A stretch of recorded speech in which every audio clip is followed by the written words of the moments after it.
Hello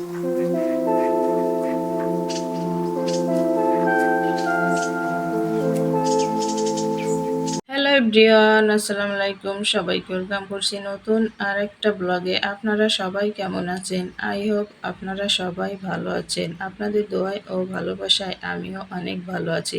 আর যে যেখান থেকে আমার ভিডিওটি দেখছেন সকলকে জানাই আন্তরিক শুভেচ্ছা ও ভালোবাসা।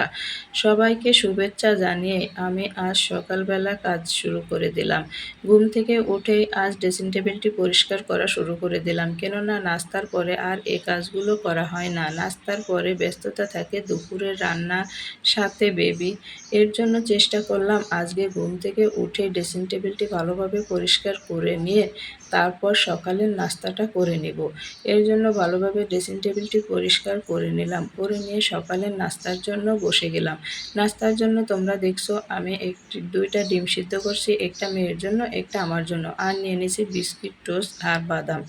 আর বাইরের মনোরম পরিবেশ দেখতে দেখতে আমি নাস্তাটা করছি। আমার জানালার বাইরে কিন্তু অনেক সুন্দর একটা দৃশ্য এখানে। দেখতে দেখতে আমি নাস্তাটি সেরে নিলাম। সেরে নেওয়ার পর মেয়ের জন্য এক পিস কেক আনিয়ে নিলাম সকালের নাস্তার জন্য। তারপর আমি দুপুরের রান্নার জন্য সব কিছু রেডি করে নিলাম। আর আজ দুপুরের রান্নায় থাকবে পোলাও আর মুরগির মাংস। এর জন্য আমি মুরগির মাংস আর পোলাও চাউল ধুয়ে সব কিছু রেডি করে নিয়েছি রান্নার জন্য। প্রথমে আমি মুরগির মাংসটি বসিয়ে দিব, বসিয়ে দিয়ে তারপর আমি পোলাওটি রান্না করে নেব। এর ভিতর বলে রাখি, আমার ভিডিওটি যে যেখান থেকে দেখছেন যদি একটু হলেও ভালো লাগে প্লিজ সাবস্ক্রাইব করে দেবেন। আর আশা করি আমার ভিডিওগুলি দেখবেন যদি আপনাদের ভালো লাগে। এখন দেখেন আমি সব মশলাগুলো একে একে দিয়ে দিচ্ছি। সব মশলাগুলো দিয়ে একটু পানি দিয়ে আমি ভালোভাবে মশলাটি কষিয়ে নেব।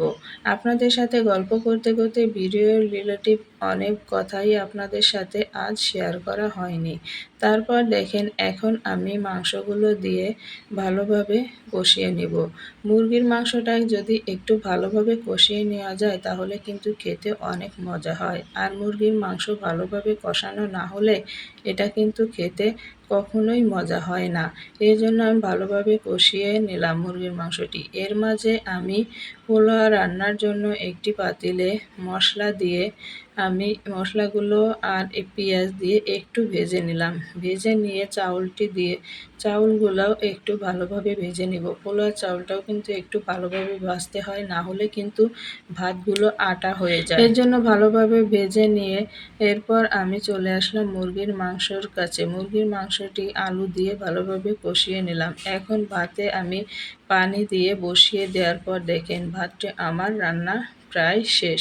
এখন আমি উপর থেকে একটু পেঁয়াজ বেরেস্তা দিয়ে দিলাম। পেঁয়াজ বেরেস্তা দিয়ে আবার আমি ভাতগুলো ঢেকে দিলাম। আমার রান্না কিন্তু শেষ। তারপর রান্না শেষে ভাবলাম একটু বেগুনও ভাজি করে নিই, এর জন্য একটু বেগুন ভাজি করে নিলাম। Thanks for watching my video.